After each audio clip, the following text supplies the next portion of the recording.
नमस्कार, मैं Neeraj Kumar the roots of Bharat में आपका स्वागत है।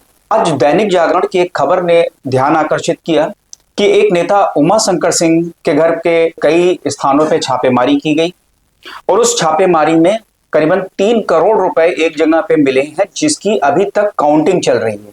पार्टी के नेताओं का बयान आने शुरू हो गए हैं कि छापेमारी दुर्भाग्यपूर्ण ये किस तरह से है छापेमारी, ये बात मेरे समझ में नहीं आती है और ना ही ये जनता के समझ में आती है। यदि किसी साधारण आदमी के घर में या किसी सरकारी कर्मचारी या किसी कारपोरेट या किसी बिजनेसमैन के घर में जब छापेमारी होती है और पैसे बरामद होते हैं तो उस समय जनता के अंदर एक सेटिस्फैक्शन ये होता है कि शायद कुछ ठीक काम हो रहा है। लेकिन जैसे ही किसी नेता के घर में छापेमारी होती है और नेताओं द्वारा, पार्टी के द्वारा उसके फेवर में एक स्टैंड लिया जाता है कि ये घटना दुर्भाग्यपूर्ण, तो ये दुर्भाग्यपूर्ण किस तरह से, ये बात समझ में ही नहीं आती। जहां लोगों के पास आज कैश घरों में बहुत कम हो गया है, लोग डिजिटल ट्रांसफर ज्यादा कर रहे हैं, डिजिटल इंटरफेस पे ज्यादा से ज्यादा ट्रांजैक्शंस हो रहे हैं, ऐसे में किसी नेता के घर में 3 करोड़ रुपया मिलना और उस नेता के सपोर्ट में खड़े होना पार्टी के नेताओं के द्वारा, यह बात किस तरह से जस्टिफाइड है, ये नहीं समझ में आया।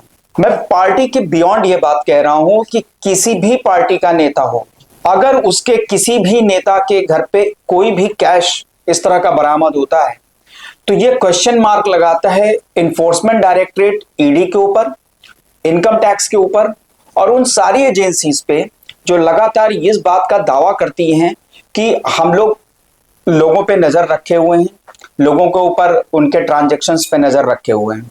अब सरकारी संस्थाएं जो हैं, चूंकि सरकार की जो संस्थाएं हैं वो सरकार का आंख, नाक और मुंह है और सरकार के कर्मचारियों के द्वारा किए गए कृत्य ही डिसाइड करते हैं कि सरकार किस ढंग से काम कर रही है।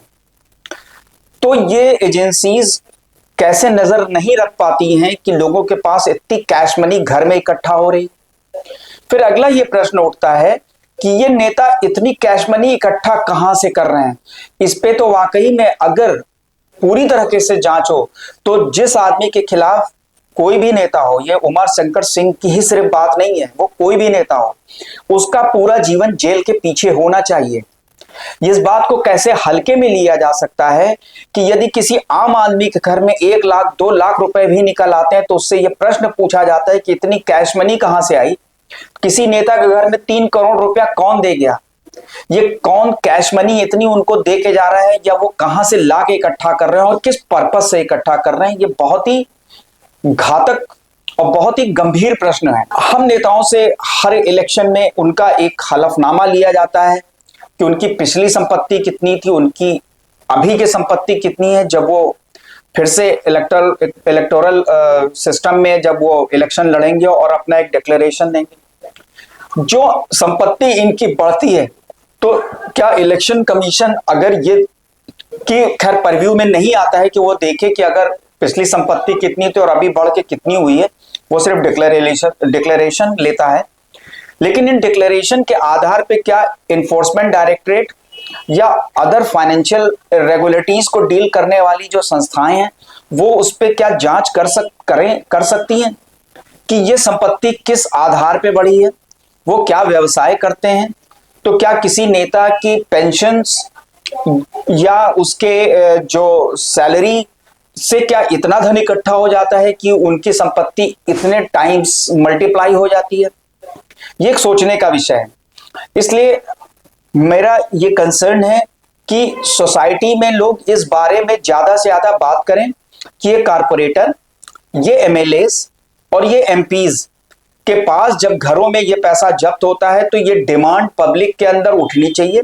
पब्लिक को ये डिस्कशन कोर्स में लाना चाहिए कि इनके पास ये पैसा कैसा बढ़ रहा है, कैसे बढ़ रहा है।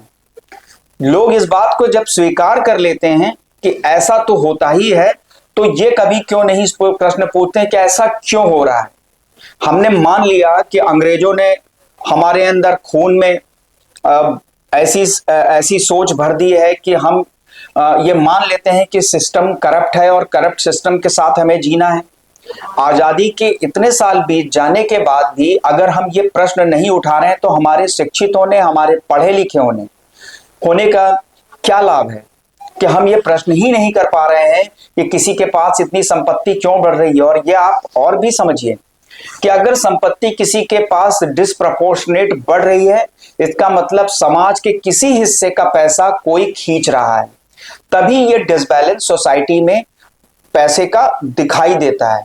लोगों के बीच में जो पैसों की एक डिस्पैरिटी हम लोग हमेशा देखते हैं कि जो पर कैपिटा इनकम क्यों नहीं बढ़ रहा है, उसका रीजन यही है कि संपत्ति किसी की खींच के किसी के पास इकट्ठा हो रही है। और ये जाहिर सी बात है कि सही तरीके से तो कोई संपत्ति इकट्ठा नहीं कर रहा है।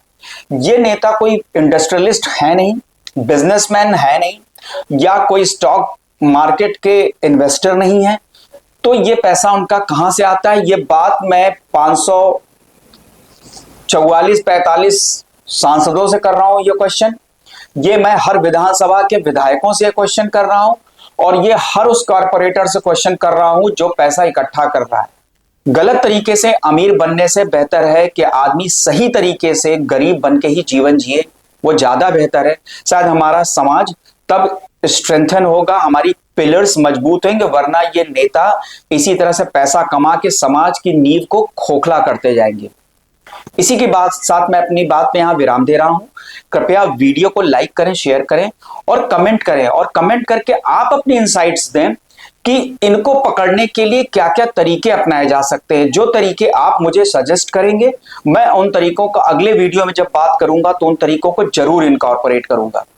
इसी के साथ मैं अपनी बात यहां पे समाप्त कर रहा हूं। कृपया चैनल को सब्सक्राइब करें और बेल आइकन दबाना ना भूलें। नमस्कार, धन्यवाद।